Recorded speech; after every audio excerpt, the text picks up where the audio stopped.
how will automation impact society, especially in terms of creativity and productivity?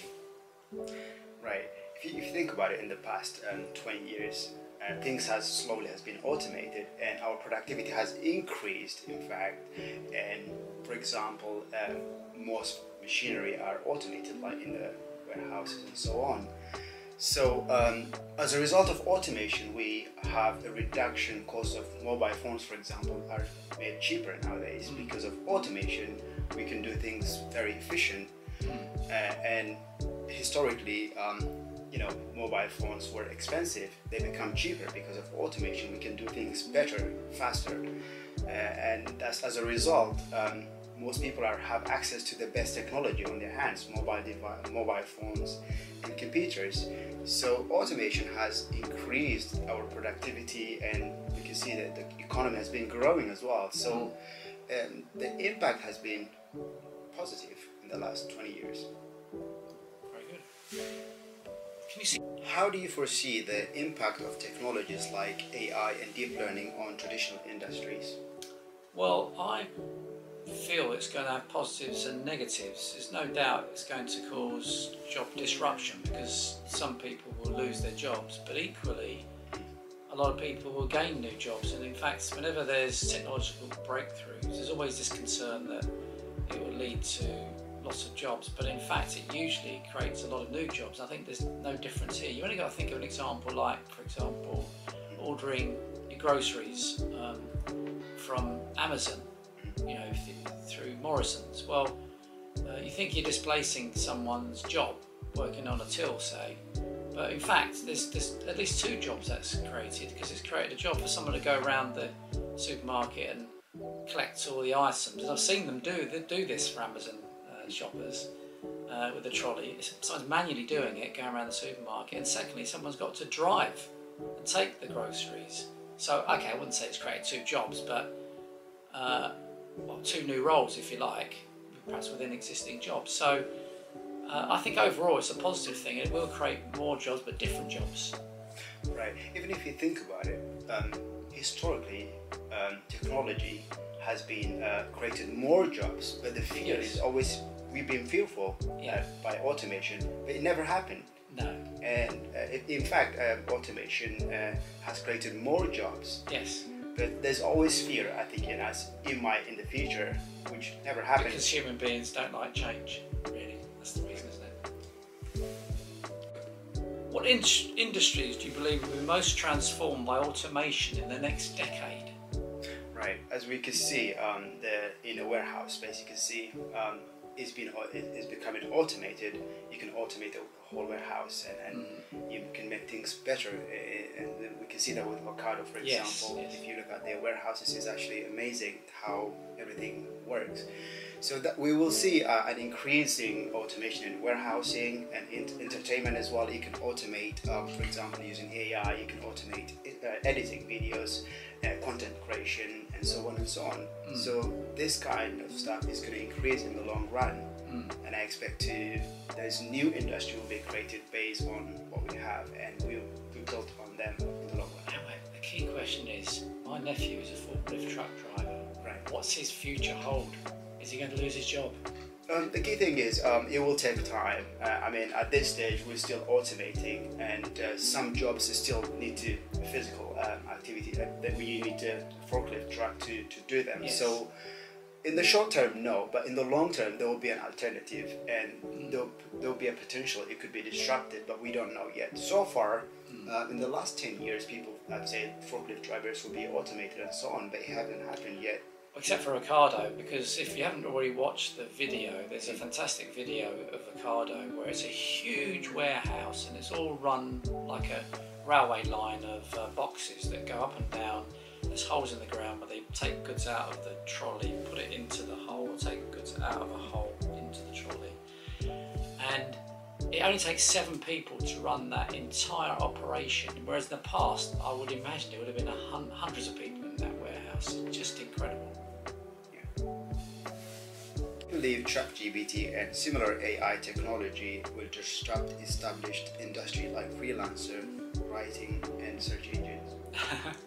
It's a good question to ask me because I've got personal experience with this, because I've been writing prolifically for many years now, and I do write a lot of blogs. And I must confess, I do sometimes use ChatGPT to write most of the blog, but on other occasions I write the whole blog myself because I think I can write it better, especially if it's something that's UK centric and a bit specialised, because of course the software's American. So where I find it particularly useful is if it's a more generic subject, Right. worldwide, so it can be quite good for that. Do I think it will cause disruption? Well, like any technology, it will improve. I don't think it's quite good enough at the moment. It is quite good. In fact, it's so extraordinary what it can do, and I love the fact that it can adopt different styles of writing. You know, it can even mimic the style of the greatest writers in history.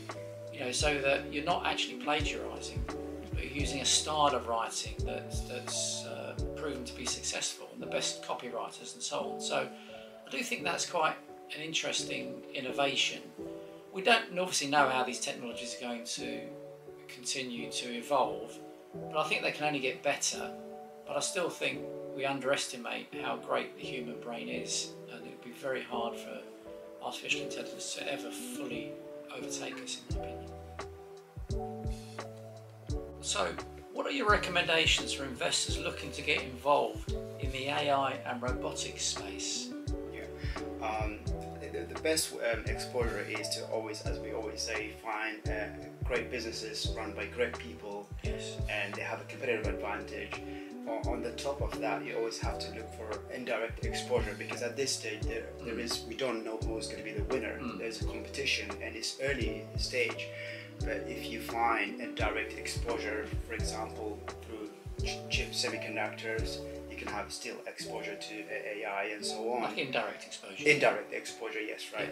Yeah. And data provider, for example, I will give you an example. Most of AI startup companies their cloud provider is Google.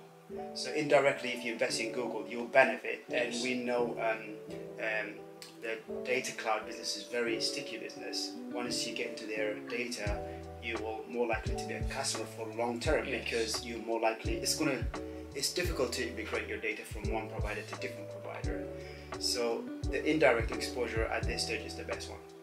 I agree, because we don't know who the future winner will be, so it just makes sense to reduce your risk as an investor. Right. How do you address concern about job displacement due to rise of robots and automation? Well, it's yet another phase in the history of mankind where you get great breakthroughs. We had the Industrial Revolution in the past, and the Agricultural Revolution. Now we're in a communications or IT revolution at the moment, digital revolution, you can call it. Well, it's natural for human beings to be worried, because human beings don't like change.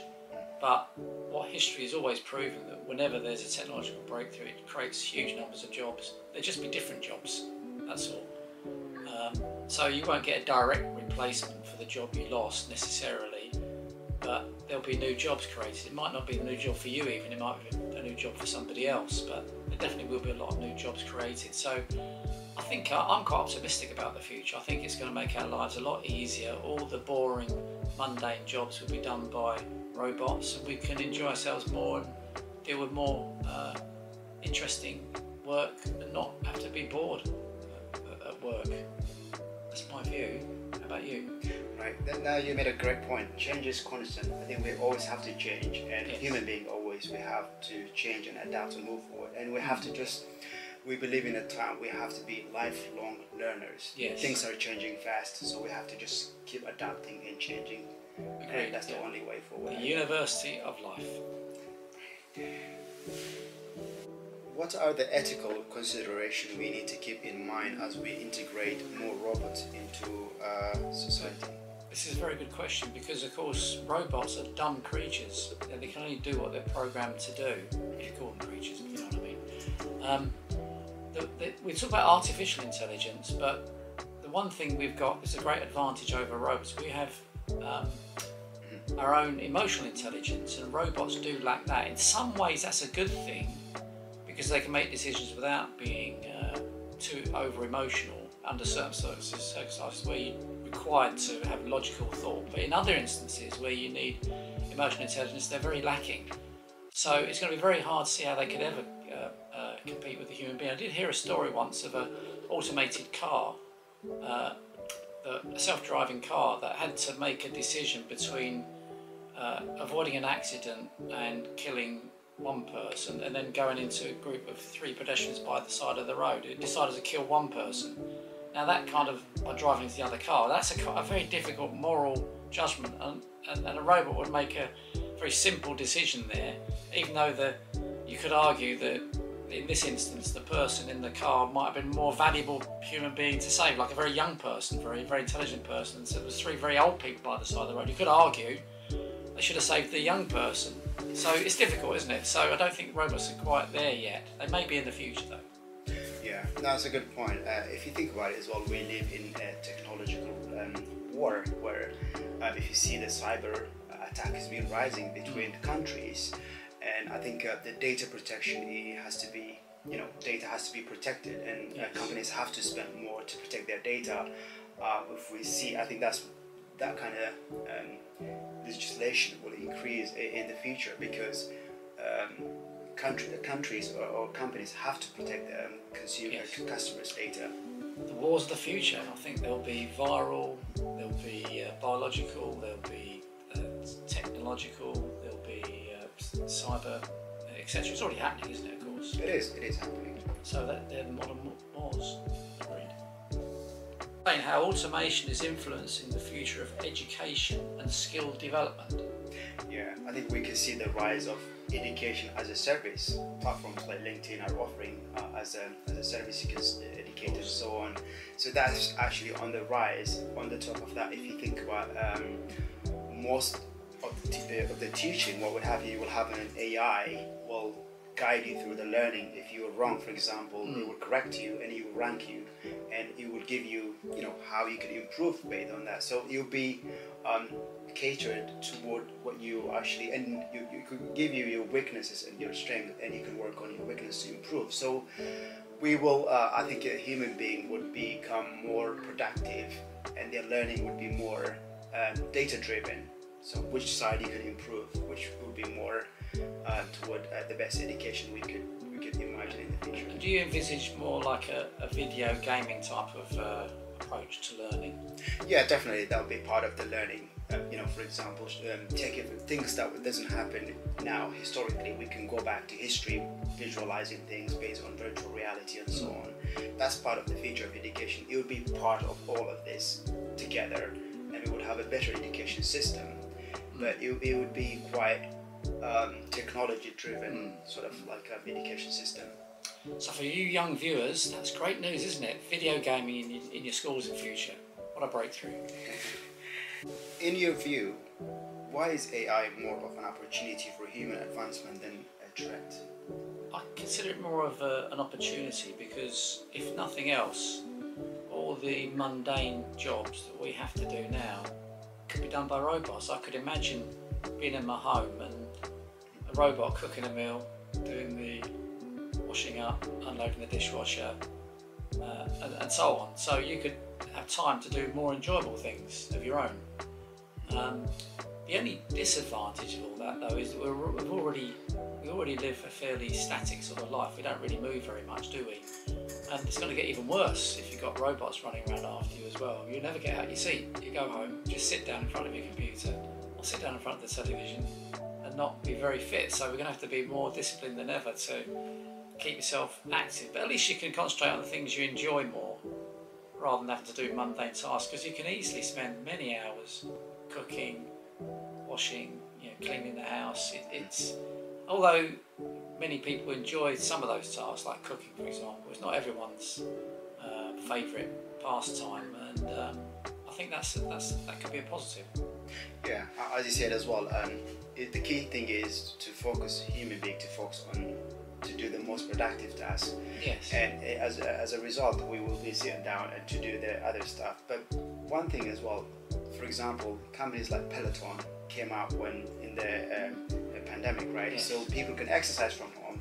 You have a live exercise activity. So other industries will emerge out of this as well. So That's why technology is great. There's new technology will be built on the top of to replace what exists already. So